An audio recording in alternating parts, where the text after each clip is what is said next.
ఉంది, రోడ్డు పక్కన వీధి ఉంది, వీధిలో నా పందిరి ఉంది, పందిరిలో నా పూజ అవుతుంది, పూజకు పెట్టిన ప్రసాదం ఉంది, ప్రసాదమేమో వేడిగా ఉంది, ప్రసాదం వేడి తగ్గే లోపు విఘ్నేశ్వర నువ్వే రావాలి, మా పూజలు అందుకోవాలి, మా ప్రసాదం ఆరాగించాలి, మా భజనలు ఆలకించాలి.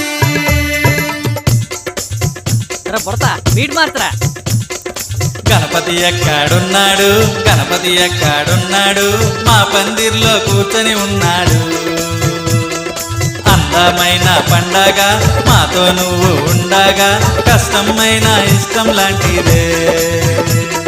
దేవుళ్ళకే దేవుడు మా మంచి దేవుడు, కళ్ళు మూసి దండం పెడుతున్నా, ప్రతిసారి కళ్ళు మూసి దండం పెడుతున్నా.